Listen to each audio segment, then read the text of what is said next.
Our guest today has truly lived an amazing baseball life, from not starting as a high school senior to a 14-year career in pro ball to 2 brief stops in the majors to one of the most well-known and nationally followed speakers in all of baseball.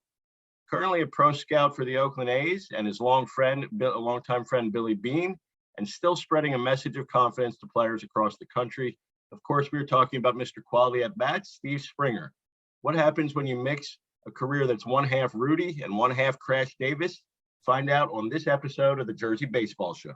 Good to go here. We'll get that screen share off. Welcome to the show, Steve. You are coming to us live from Staten Island, right? Yeah, buddy. I'm out. I got a scouting job a couple months ago, and I got about 14 teams I have to cover. So I'm knocking out 5 teams in 3 weeks. I started in Wilmington, Delaware, knocked out them in Jersey Shore. Now I'm here watching the Brooklyn Cyclones and Hudson Valley. And then in 6 days, Aberdeen comes into town. So I'm back into scouting. That's where you kind of started the post-playing career, right? Yeah, I was on the amateur side. I played my 14th year in the minor leagues. I always say I was a legend in the wrong league. I spent 11 years in AAA. I feel blessed to say I got 2 hits in each league, but I was going to play my 15th year. My buddy Louis Medina, who's like an assistant GM for the Kansas City Royals right now, got a job with the Diamondbacks 2 years before they're even had a big league team. Right. And he calls me up, and he knew they were looking for a scout in Orange County, San Diego. He's like, I swear, he calls me up and he's like, dude, your playing career is killing your scouting career. And it made sense. I was a scout. Like 3 days later, they offered me a job, and my kids were like 2 and 3 years old, and I saw what coaches go through. They never saw their kids, and I wanted to be a little bit more in my kids' life. So it worked out pretty good. Yeah. No, so what an amazing career. At least the sort of the mayor of Tidewater, right? I mean, probably the all-time AAA Mets leader in a number of categories. But talk about, your kind of road to those 2 trips up to the majors,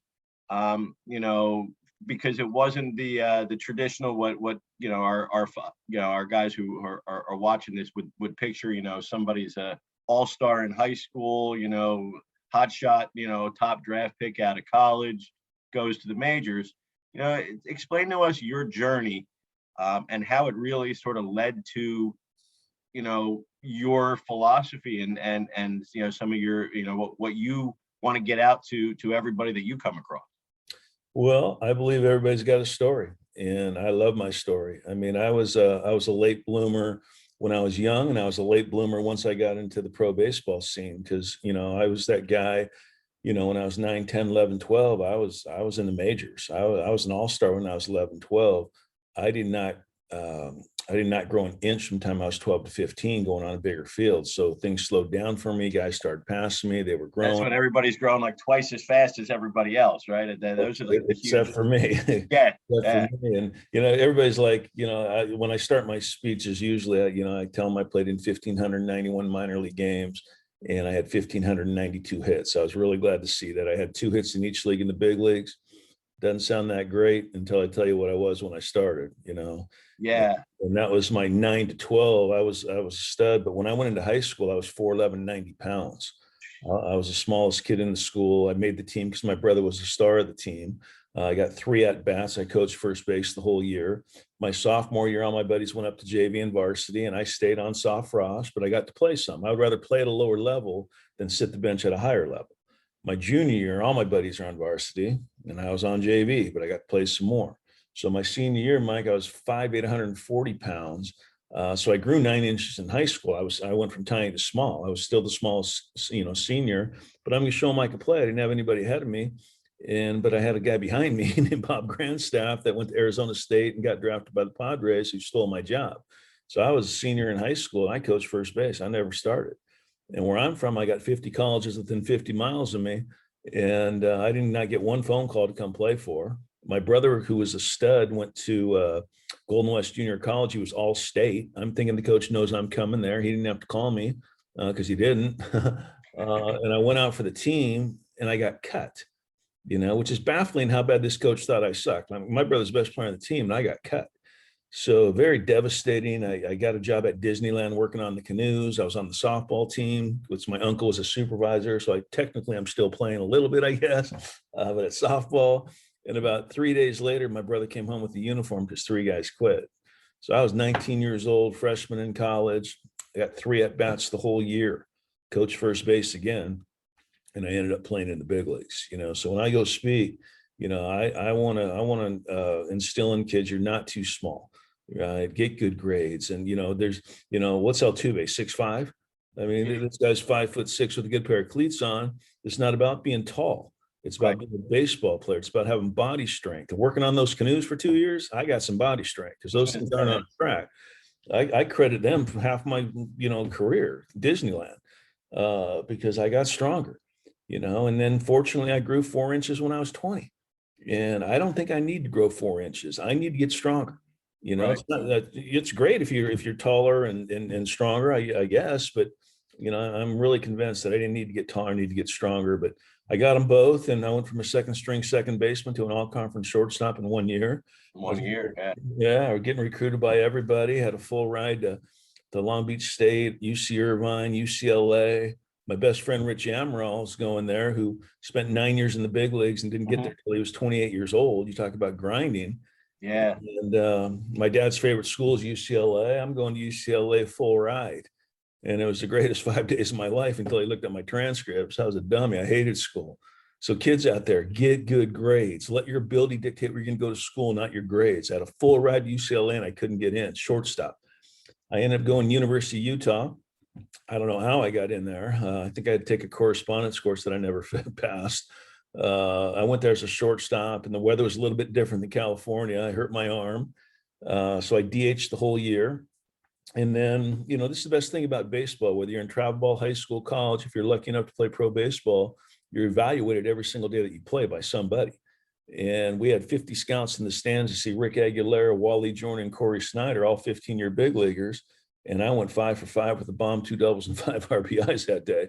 And I guaranteed I was guy here. Yeah. The scout never even heard of me. I first day I ever played the outfield in my life, I sucked in the outfield. The ball would be up there and be like bouncing on me. How do you freaking catch that? Thank God the ball wasn't hit to me that day.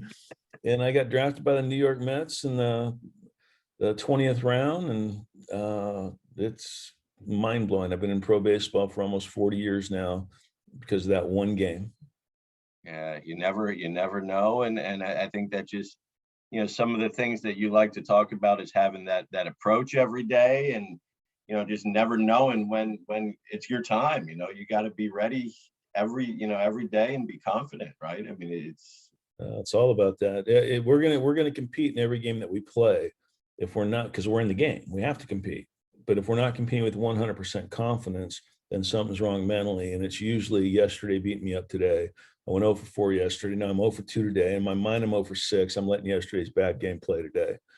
And that's pretty much the trap of baseball and the trap of life, is we let yesterday beat us up today.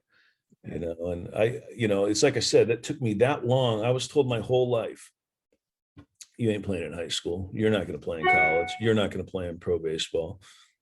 You're not going to get to the big leagues. And I did them all.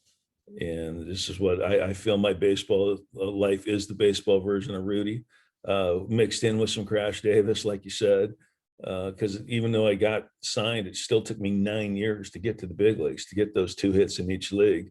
And you know what that does? It qualifies me for that 100th golf celebrity. So I'm glad I got them, because I can golf every 20 hours now.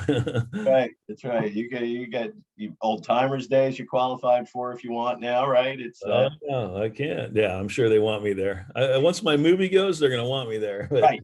That's right. That's right. But anyways, you get drafted in 1982, right after the 82 season. You kind of moving up the ladder pretty quickly, right? 1 year single A, Little Falls, the Columbia, Jackson, and hit Tidewater, right? And that's sort of, I guess, 85, right? And that's, then you become what we call, or people now call, and they call it almost in a derogatory way, the quad A player. Good enough to be a triple A all-star and not quite good enough to, and people just, first of all, don't realize how good that is and how tough that is. But, what do you learn mentally that change, that approach from spending, really most of that, kind of 10 years, 10, 11 years playing that close to the majors? Well, I believe I was a late bloomer young, and I was a late bloomer once I signed. It's like Billy Bean's quote on my website. He said, Spring, if you knew what you teach at 18 instead of learning at 30, people might know who you are. Hi, thanks, buddy. Yeah, that's your friend, right? Yeah. Everybody's like, is Billy that great a GM? I'm like, when you room with me for 2 years, you pick up something. I'm kidding, sort of. Uh, well, anyways, when I went to Little Falls, I mean, I wasn't used to playing every day. In pro baseball, it's 5 at-bats a day, every day, whether you want them or not. And I've never been so tired in my life that last month, playing 60 games in a row, let alone 140. And I hit like 246 with 11 home runs, just did okay. But nothing special. I went home and my brother got picked up by the Tigers, and we went home and we lifted and we got bigger, stronger, faster, not taller. That's one of my things when I speak to Mike is you're like, too many kids just want to hit. No, get a new body in the off season, get in the weight room, get stronger, work on your defense. Yeah. Below average defenders do not play in the big leagues anymore. You have to be able to play at least average or take above average defense. And so I'm still an outfielder. In my second year, I go to my first spring training. I barely made the low A ball team as the 5th outfielder. And I remember like it was yesterday, our second baseman got traded on May 1st. And I told the coach, I said, Coach, I'm an infielder. Could I play second? And he looked at me, paused, and he said, well, thank God, because you suck in the outfield. I go, I know, I'm an infielder. It lets me play second base. Everything's going great. 8th inning, double play right between my legs. So that sucked. Steve Phillips played the ex-GM. He was on, he was like a 4th round pick. And he had tools too, but he was almost in the Billy category where he had, he was a perfectionist. And imperfect's a bad word. It's a bad word in life. It's a bad word in baseball, right? What happens when you're not perfect? You feel like you failed. What does that do? It creates tension, anxiety, pressure.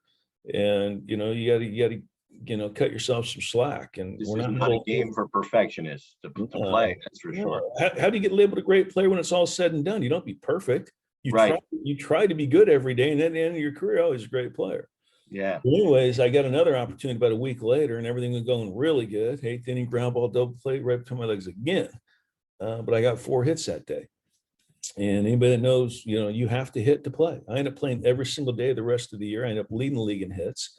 I didn't even start you got 20 at bats the first month. I led the league in hits. I had 50 hits in August. Vince Coleman led the league in hitting, who could fly. But I still didn't really know what I was doing. But now I'm sort of a prospect. I go to instructional league. I go home. Me and my brother, we lifting. I go to my second spring training. Now I'm playing with high A ball, and I see my farm director, and he's like, Spring, how's everything going? I'm like, you know what? Everything's good, but I just led a league in A ball and hits. I felt I should be in double A. And this guy paused, looked at me, walked away, didn't say a word. I'm like, wow, that went great. But it did go great because then it made sense to him. And the next day I was in double A. And my double A team, we had like 18 guys playing the big leagues.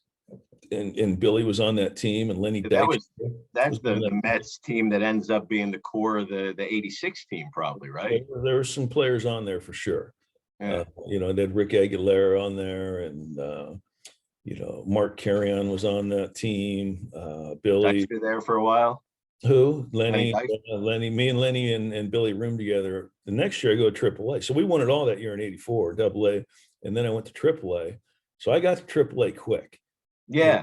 And I spent 11 years there. Yeah. And at the time I'm like, really, God, 11 years, huh? And now I know why he put me there for 11 years to do exactly what I'm doing right now, because I could be talking to the dad of a 10-year-old, a high school kid, or a major league all-star. My message is exactly the same on what I teach now on the mental side. And, I feel blessed to say I got 2 hits in each league, but I never got an opportunity when I got there. I mean, you can't tell me that I shouldn't have 5 years in the big leagues, but like Billy said, I mean, I figured it out when it's too late. They're not looking for a 29-year-old utility guy with no experience when they got a 22-year-old that's a prospect. Right. I went 2 for 3 my last day in the big leagues in San Francisco with the Mets, and got sent down before I put my hat in my locker. And they told me they're going to call me up in 5 days. I had a great year in AAA, 290, 16 bombs, 70 ribbies. And 2 days later, they traded David Cone to Toronto for Ryan Thompson and some stiff named Jeff Kent. He's a Hall of Famer, right? Yeah, He took yeah, the so parking spot. He was 23, I was 32. So I get right. the business part of it. But, everybody's like, how do you spend 11 years in AAA? Well, two reasons. One, I knew the alternative. I didn't want to get a real job. Yeah, And two, I felt I was good enough to play up there. I guess you learn so many lessons there too, that about the game and about the approach and things, and you realize at some point, how fine a line there's got to be between, you know, uh, uh, prospects and guys who go on to make it and guys who don't, and it seems like what you learned is really the biggest thing is just that confidence. Well, I used to think that baseball was about the mind, the approach, and mechanics, all three important in that order. I've sort of changed it. I believe it's about the approach, the mind, and mechanics in that order. Because I don't care how confident you are, and I don't care how good your swing is. If your approach sucks, you're going to lose your confidence, and your mechanics going to break down. Hmm. It's basically the second thing I talk about when I speak. I give my spiel to try to inspire, and then I talk about the batting average being the biggest trap in the game. So it's really the third thing, and it's hunting speeds, and too many hitters try and hit everything. They're not ready for anything. It's one of my little lines. If I told you here comes a fastball 100%, and you can't put a good swing on it, then go play soccer, bro. We got to be able to do that. But I believe sometimes it's you need to start sitting off speed once in a while. I mean, you hit a bomb your first at bat, runners on second, or a bomb or double your first at bat, and now your second at bat, you got runners on second and third. You think 2 out of 3 are going to be a fastball or off speed, Right, right? So why are we sitting fastball? You're looking for right. something you're not going to get. Why Like, you sitting well, for like why the Astros try to cheat? right? Right? Well, everybody tries to get that edge, right? Not just the Astros, right? Because it's easier to hit one pitch when you know it's coming. That's why they're so cocky in their interviews. They knew it was coming. I would have been cocky. I mean, when you know what's coming, now it's hand-eye coordination, and fear's out of the question. There's a little bit of fear factor in hitting. You got that guy throwing 99. It Was might be at going to your ask that. head. It might be at your Yeah. head. It might be a slider in the dirt. But if I know what's coming, that fear factor goes down. How I mean, how much this is how why we much watch football, Mike, because they were afraid of a baseball when they were 10, not a linebacker. how much of that is part of the game, or a big part of the game is that you see guys, Bryce Harper hit in the face, Kevin Pillar, who you've got a history with, going back to his time with the Blue Jays, hit in the face. How tough is that to overcome? And both of them, to their credit, the first message out of both their mouths was kind of like, hey, trying to console the pitcher who did it. But how tough is that mental, that fear when you're in the box and the guy's 60 feet away and he's throwing a baseball 95. Well, now everybody's throwing 100, it seems like, right at you. Well, I know it's real. Fear factor's real. Like when I was 9 years old, I got hit by Joe Willett. You guys know Joe Willett? Yeah, no, you don't know Joe Willett, right? I do. He was 12, equivalent of throwing 100. I was 9. He hit me right in the back at throwing 100. And my mom's like, I'm so proud of you didn't cry. I'm like, I couldn't breathe, Mom. Smoked me, right? I had a little bail in me for a long time. Yeah. You're going to know if your kid's going to play at the next level the first time he gets hit by a pitch.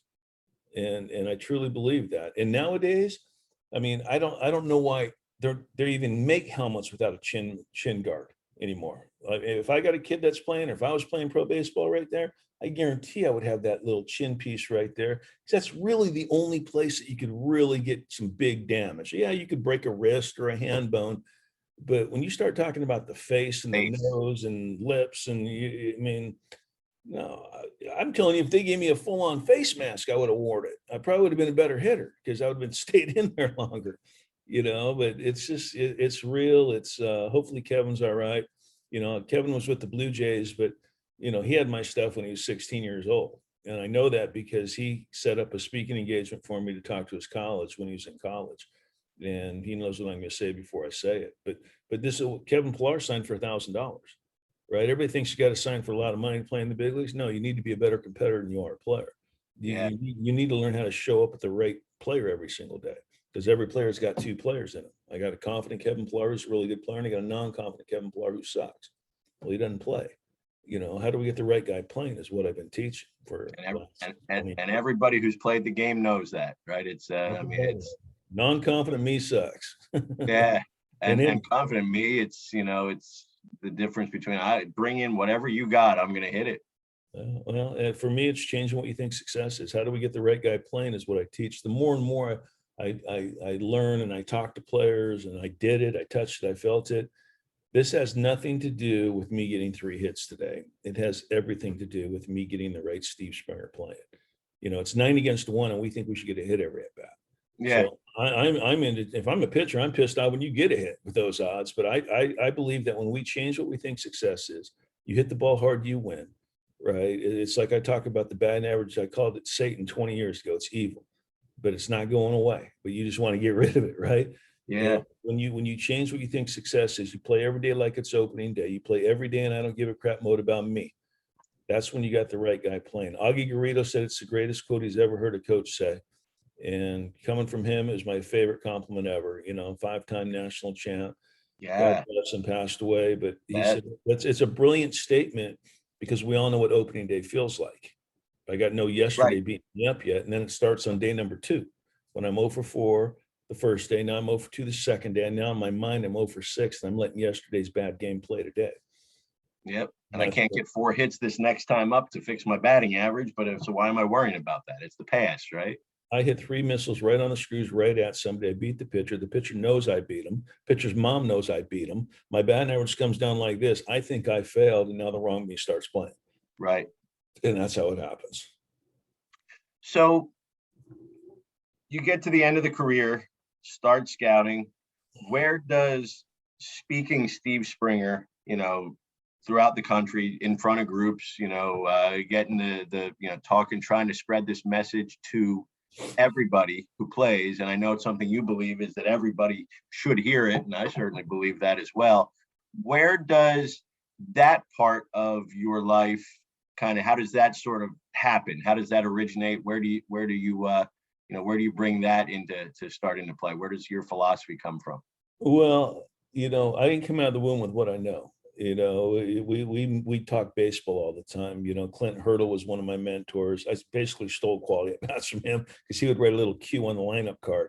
And I knew that if I had a couple cues on there, I'm playing the next day, whether I got a hit or not. So Right. He was basing our success on good at bats and not results. And so that was huge. And then I had a guy named Tommy McCraw who pretty much changed my life. He was a roving hitting instructor with the Mets. Yeah, he'd come in like 3 days a month. And I was a stud. He'd had me thinking right. We would talk hitting. He was like my belief coach. He made me believe I was good. And I'd carry it for about 3 days, but because I'm a dummy, I would forget it. But as dumb as I was know that when that guy was around, I was good. Right. So the next time he came in, I think it was 1987, I brought a tape recorder up to his room. He was nice enough to talk to me about me. And I listened to it because I believe that we give ourselves too much credit to remember what we're taught. Like I give you my whole spiel, come back in 2 weeks, what I say. And so, something about the batting average of marrying an athlete, so your kid might be a bit. Yeah, but anyways, I mean, I made this tape with Tommy. It's probably about 20 minutes. And it changed my life. If I was in my car for the last 7 years, I was listening to that audio because, like I said, we give ourselves too much credit to remember what we're taught. And there'd be things that he would say like 2 years down the road, and I'm like, that's what he meant, right? And I remember one thing he said, spring one's hit and start. And I said, Tommy, when I'm in the on deck circle and I could really see the pitcher.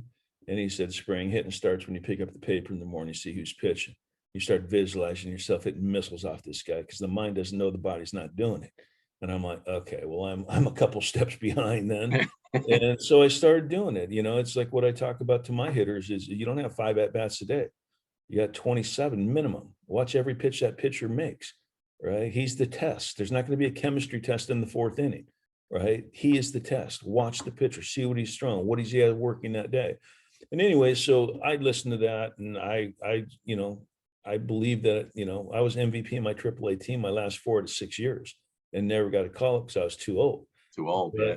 But then, after I became a scout for 5 years, I became an agent for 7 years. Like Jerry Maguire's got nothing on me in the living room. Like I could talk. And my scouting director, Don Mitchell, was the scouting director who hired me with the Diamondbacks, decided to be an agent, and he knew me, and I ended up going over there. And so now I want my players to get a mental game. So I was talking into a tape recorder, trying to put something on there that they could listen to, and I let my brother listen to it, and who played 6 years. And he's like, dude, that's so good, man. He said, you need to clean that up. And so I went to a recording studio. I spent like $200, and my wife was so mad at me. She's like, we don't have that money. And I'm like, all right. Well, I made it, and I gave one to George Horton at Cal State Fullerton, Hall of Fame coach. I didn't know he was going to listen to it or not. And what I found out was a week later, they played Miami in Miami when Miami was the #1 team in the country, and they swept them and scored 10 a game. And he said it changed the way they thought. And that's when I sort of knew I had something. And then I just started speaking all over the country for free. And, you could count the parents, and there could be 100 players there. If there was 12 parents there, I'd sell 12 CDs when I was done for $20. That's why I told all these guys, make sure the parents are there, because little Johnny ain't walking around with a 20. And then I ended up making a video, and now I got 2 things to sell. And then I made a pitching CD, a parent CD, a Christian CD. I wrote a book, and it's called My Bundle now. And it sells when I'm sleeping. I'll call somebody up, I'll thank them. They can't believe I'm calling them. How I met you, and then boom, Yeah. speaking engagement. And it's a good little business plan, but it's right. It's right to thank people. I mean, you give me $40, I'll give you 5 minutes of my life. Yeah, sure. You don't know who you're going to meet. You meet nice people, and that's what I love about what I do. I mean, I was speaking great. I was the mental coach for the Toronto Blue Jays for 8 years, and I ended up leaving to do straight quality at bats. And then COVID hit last year, and no groups of 80 to 100 kids. And, Yeah. my wife's on full scholarship, University of Steve Springer, so she wasn't doing it. So I called up Billy and I said, bro, I need a job. And he's like, dude, we're firing people. I go, I know, but they weren't in your wedding. I didn't hear from about 6 weeks, and he calls me up. He's like, you still want a job? And I'm like, yeah. And so now I'm scouting again with Oakland A's and pro scouting, and it's, getting back in the hang of it. Now you get the chance to hopefully, more this summer get out, but start doing, calls like this. I know you're going to do one with our guys with our 2 teams in a couple of weeks, and I'm certainly grateful for that. And I know our guys will learn a lot. People associate you with hitting, right? Quality at bats. It's in the title. Mhm. How does that message translate over to pitchers? How does that translate over to guys in the field? Well, yeah, it's quality at bats, but I branched out. I mean, I'm a baseball guy, man. I'm a belief coach. I mean, I Yep. want to make you believe that you're good. Why do I think I could talk about pitching? Well, I faced you 6,000 times, played behind you in 1,600 games roughly, and I've been watching you, scouting you for 20 years, and I know what Yeah. it looks like. Do I know I'm getting you out, or am I hoping to get you out? There's a big difference. It's like, just because you throw hard doesn't mean that you're a big leaguer. You got to be able to pitch. You got to have off speed. You got to have secondary stuff. You got to pitch inside because of the fear factor thing. I just feel that my pitching audio is good. It's about 20 minutes of me talking like I'm talking right now.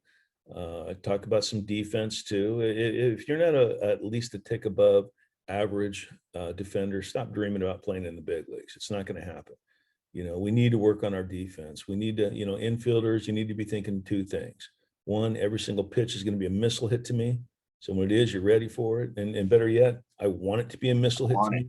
Yeah. And it's going to be hit at me every pitch. And you need to be thinking side to side, left and right. Infielders don't get beat on balls in front of them or behind them. We get beat left and right. And I know we're all taught, get a little crow hop, and now you're jumping up in the air. And if you have any weight going forward at contact point, you're going to have to take a false step. I don't care if you're on the balls of your feet and hands on your knees. When that's in the balls in the contact zone, you're ready to go left and right, almost like a goalie. And outfield, I don't want you thinking the ball's gonna be hit right at you. I need you to get about a 20-yard circle around you in your mind, and it's going to land in that circle every single pitch. And you have to get a good jump. It's that one pitch you take off, and you're like, man, who's my girlfriend talking to? Oh, and then all of a sudden you get a bad jump. Balls over your head. Yeah, Yeah. and we lose the game.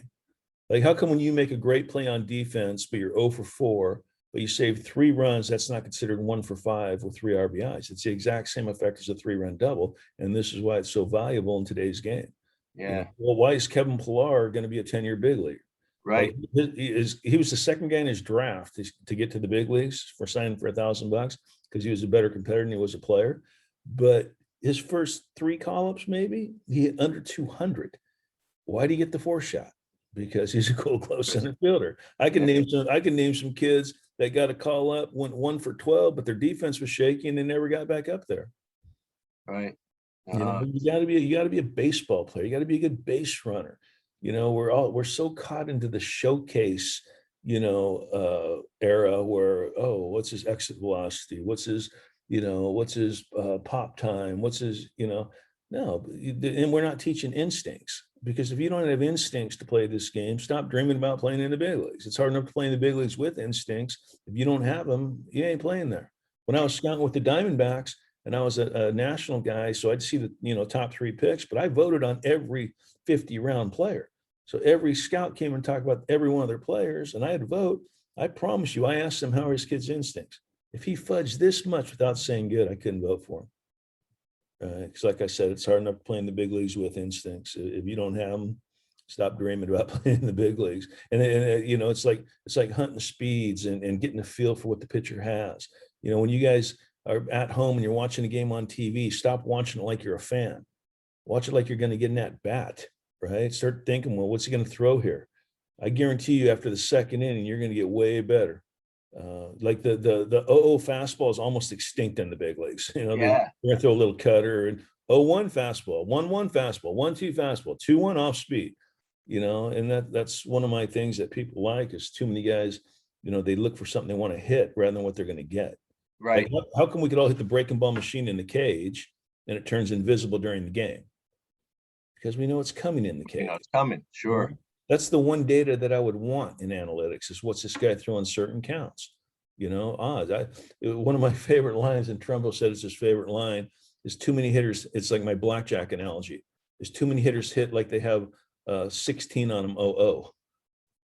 You don't know what to do. No, dude, you're splitting aces here, bro. I don't have to swing. Right. So why am I trying to hit 94 and 79 at the same time? Right. I believe that is the second biggest thing, other than walking up to the plate, having a pity party with your confidence low because your stats are low. It's trying to hit everything. You're not ready for anything. And the third thing, it's pulling pitches that shouldn't be pulled. And let's be a good hitter. Use the whole field. I can't tell you, Mike, how many ground balls I hit 2-0, 3-1 count hard right at the shortstop, because I'm trying to pull a pitch that should be pulled. Yeah, it was an outside pitch. Instead of driving it to right center, I was a right-handed hitter. I'm trying to pull because I had pull power. Instead of just taking my knock to right, or my hard hit ball to right, or driving a double, I didn't have oppo power. You talk about being a tweener. I always feel I was like one step away from $1 million. If I was just like one step quicker, it would have been a little bit better. But I love what I teach, man. I believe in it like no other. I keep learning. I mean, I'm like Milli Vanilli. I'm a one-hit wonder, but it's a hit. And one hit's a little bit better than Milli Vanilli's one hit, and it's real. It's not nobody's lip syncing it for you. No, I mean, when you have the best players in the world calling you, I mean, it's unbelievable. I mean, AJ Pollock's like my son. I've talked to him his whole career. He turned Paul Goldschmidt on to me. I played junior football with Nolan Arenado's dad when I was 8. So Nolan's quote on my website is, when I get into funk, Spring knows he's getting a call. Which is awesome. He's such a great kid. They're all great competitors, but they're all great people. Like, I'm not really hanging out with idiots, bro. I don't care how good you are. And in baseball, it's almost amazing. I've been in the game for like almost 40 years, and I've probably met 5 guys that are absolute idiots. Most guys are tolerable, and most of them are really good guys. Yeah. Sort of weird, but and you're pulling for each other and being a good teammate, and not seeing you pout, right? If I see you pout, I'm not saying you're soft, but it sure does look soft. Yeah. I don't care if you get pissed off. How long you get mad for, though, is the question. And for me, it's one hitter. Without being an idiot, you get upset for one hitter and then get back in the game, take a deep breath, and get your eyes on that pitcher. He's got a chance to be the hero in the 9th. And that's the whole thing for me, man, is when you play every day like it's opening day, and I don't give a crap mote about me, it doesn't mean you get 3 hits. It doesn't mean you win every game. It means the right guy's playing today. Yeah. Augie Garrido, I never met him in 2012. I went in there I knew their coach, Tommy Nicholson. I said, hey, you want me to speak to your team? He said, Spring, we need you at the beginning of the year. If we go 6-0, we don't win our conference championship or don't get to go to our conference championship. Top 8 teams did. We're the only ones not going. They almost got fired. He said, Augie's not going to pay you. And I said, I'll do it for free. I want to meet Augie. Right. Augie's like, what'd he say? Bring him in. So I go in there. I couldn't have spoke better. I got told 16 players go stand in the corner. They would have did it. And I was about ready to leave. And Tommy's like, Augie wants to see you again. So I go back in there and he's like, okay, buddy, we're going to pay you for that. And I want you here next year for 3 days. So I went back there for 3 days in Austin, the same exact team with freshmen and not another person on it was 1 game away from the national championship. And they didn't even make their conference championship. And he gave me the best compliment I've ever had from a really good baseball man. He said, if you get your players playing, and I don't give a crap mote about me, it's not about you. It's about you helping your team. Those are 2 completely different players. And now you play like it's opening day and you get rid of stats and you get 25 guys doing that. He said, that's brilliant. It's brilliant. And that's what they did that next year. They played like it's opening day because most people think they got a 25-man roster. Trust me, it's a 50. 50, sure. Because everybody's got 2 players in them. How do we make it a 25-man roster? How do we get 25 competent players showing up every day? We get the right 25, we're unbeatable. Yeah. Well, you're not going to win every game. You're not going to get 3 hits, but you got the right guys playing. And I've seen it happen so many times. One time I was speaking to Notre Dame baseball team, and they set me up something at night, and all of a sudden the girls softball team shows up. And I've never spoken in front of girls. I'm like, all right, hitting, sitting. They bought in. They bought my CD. Everybody had it. The word batting average wasn't said the whole year, and they led the nation in hitting. Right? Like I'm trying to help you hit your highest batting average, right? It's ironic, right? There's not a confident batting average stat and a non-confident batting average stat. That's one stat that has no brain, doesn't know who's showing up. Right. But let's get the right guy playing. Let's get it more of a stat that, where your ability. When I was with the Blue Jays, we had a quality at bat champion. We had 3 winners per week per team. Whoever had the most quality at bats got a gift card for $25. I was trying to get opening day mindset at least once a week, where they could reshift. I wish I could do it every day, but we had one guy go 1 for 20 and he won a car. Like, how does that happen? He got a hit. He got a couple bunts down. He got a couple runners from second to third with nobody out, helped the team. And he hit 7 balls right on the screws right at somebody. 1 for 20. Most guys, he's taking a break. Hey, man, take a rest, man. Clear your head. This guy more quality bats than anybody. Crushing the ball. And that guy's name was Kevin Pillar. That was Kevin, right? And we had an annual award with the Blue Jays. Whoever the most quality at bats got a big check and a nice max bat trophy that said quality at bat champion for their team. And our AA guy, David Cooper, had more quality at bats than anybody. And he hit 255, but he had 20 bombs and he had 80 RBI. So he had damage, right? And his favorite quote in what I teach, and I got a lot of them, it's good hitters line out more. That made so much sense to him because this guy lined out 1 time a game, right? If you ain't that good a hitter, if you ain't hitting at least 1 ball hard per game for an out, it's 9 against 1. It's that guy that lines out every 3rd or 4th game. He's like, oh, I'm so unlucky. No, bro, you can't hit. I get great at lining now. I get great at hitting balls hard. When somebody asks you what you want to do for a living, you tell them you hit balls hard for a living.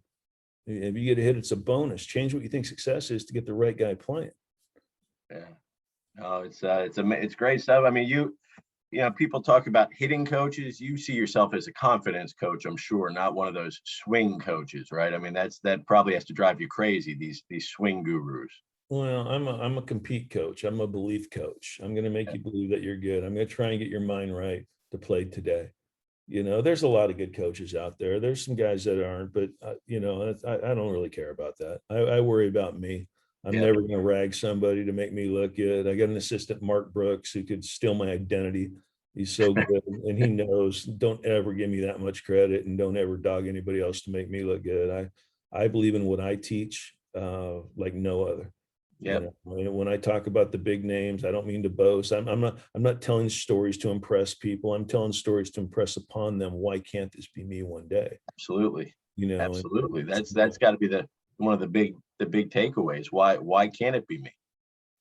I'm telling you right now, I was told my whole life, you're too small. You're only here because your brother. And now I'm teaching Major League All-Stars, so you could save that one. So this is a message that obviously we want to get out to. I mean, you're already obviously speaking, for years, but how can anyone listen here get to hear the full Steve Springer, hear the, have you speak to their group, whether it's their, their little league team, their college team, their Babe Ruth team. How do we make that happen? Well, I highly recommend getting my bundle. It's like I said, we give ourselves too much credit to remember what we're taught. If you like what you heard about right now, this is just tip of the iceberg. Yep. Get my bundle. It has everything I've ever made in it. It's coupon code MLB40, MLB40, and you get everything I made for the price of a half a hitting lesson, $40. And then you get to listen to it whenever you want to listen to it. Yeah. So every time you listen to it, make sure you send me 40. No, I'm kidding. That's right. That's the beautiful thing about it. Wait a second. You get a $40 flip lesson, and you got to go back and give them another 40 for another half an hour. This is the best deal going. Best deal out there. I don't mean it bullshit. It's the biggest no-brainer ever. Yeah. And parents, you need it because you are your kid's number one coach, right? Like if I need a plumber, I ain't calling Paul Goldschmidt. I'm calling a plumber. Well, if my kid wants to be a baseball player, I need to get great at learning, on what he needs to talk about. Because too many kids quit this game at 13 years old because of the pressure that's put on them by the one who loves them the most. Us parents and Johnny Whack Job testosterone coach yelling at my 9-year-old to win the Burger King championship. And now all of a sudden we're just like, oh, why'd he quit? And I'm like, because you were a whack job. That's why he quit. So I want these kids playing with their man body, right? And not quit with their little kid body. But I would start with the bundle, and then you're going to get an email to get in my online academy for like $99 or $98 for the year. We have over 100 audios and videos to keep learning.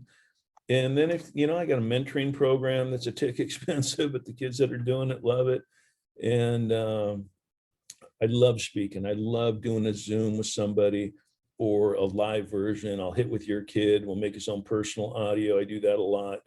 And I get a hold of me at Quality at Bats, all one word, qualityatbats.com, or follow me on Twitter and then shoot me a DM on Twitter, Quality at Bats. I can confirm that works. Yeah, Facebook, qualityatbats.com/newsletter. Get the newsletter. We throw out a newsletter a couple times a week. But there's too much at stake if you really want to be a baseball player, pro baseball, or get a college education out of this game. That's the key right there, man. If you're lucky enough to play in the big leagues, bro, you're good enough. That's going to happen. But you can't tell me that you can't get a college education out of this game, because coaches are looking for players that get good grades. And get good grades. That's the easiest way to get. People talk about how expensive college is, and that's the easiest way to get some of that taken care of. I was going to play a little bit, but you got to get the grades, and you can use this game to do amazing things. Well, let your ability dictate where you're going to go, not your grades. Yep.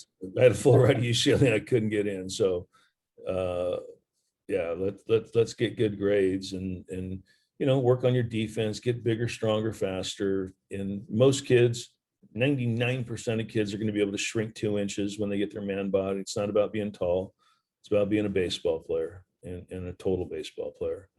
But I wrote a book, Springtime's in my bundle. I call it the bundle. So get the bundle for the $40, MLB 40. Yeah. MLB 40. Read the book. It's going to be a movie one day, so you guys might want to take a little acting class. We're going for the baseball. Brad Pitt's going to play you as well, like he played Billy? Yeah, no, Billy said, who's playing you, Screech from Saved by the Bell? Oh, can't say that now. I know, he's gone. Yeah. I don't know, man. I couldn't even tell you. I just want to try to inspire kids that nobody's too small. Get good grades. Be a baseball player. Treat people right. And then what I teach mentally, and too many players let their mind get in the way of their ability instead of help their ability. I know that for a fact, because I seen it, I touched it, I felt it, I did it, and I coached it. Yeah. So let's get the right guy playing every single day, hunting speeds, and you hit the ball hard, you win, you get a hit, it's a bonus. For sure. And I just want to thank our sponsor here, the Edward Lesky Company, builders since 1950. General contractors 908-686-7272, edwardlesky.com. Since 1950, serving the greater New Jersey community with outstanding service. Work hard, work smart, and work tomorrow. Steve, thank you so much for your time today. Obviously, amazing stuff here. Look forward to having you with our guys in a couple weeks, and hopefully our listeners take advantage of getting to hear, as you said, this really just kind of the tip of the iceberg today. Hopefully wanting more stories. What you say, like I said, you said, I agree with. Got to get it out. Everybody's got to hear it. Bring the right guy to the field every day. You're confident guy. I love it. Yeah, and I truly believe that whether you're in little league, high school, college, pro baseball, it doesn't matter. I mean, we got to get the right guy playing. When I speak, I'll get a guy, well, what's the youngest age you want to speak to? And I'm like, there is no young age, because I'm going to talk to that parent. And it's like I said, that parent's kid's number one More coach. important, right? Yes. I mean, I've heard so many ridiculous stories about, trying to win the Burger King championship at 8, yelling at kids, and now the kid quits. When you yell at a kid under 12 on a baseball field, you are not coaching him. You are humiliating him in front of his peers. And I'm not talking about everybody gets a trophy, because I don't believe that either. I want to win too. But when I coached my 12-year-old team with Rich Amro, we put little cute stickers on the back of their helmet if they had a quality at bat. Guess what? No crying. Wasn't about getting a hit anymore. It was about getting want to keep playing. That's really the biggest thing. Yes. And keeping it fun. Baseball should not feel like or softball, like you're in a 3-hour timeout. Nobody's in trouble. Right. Keep it fun. Spring, I appreciate it, and have a fantastic rest of the day. All right, buddy. Thanks a lot, Mike. See you soon.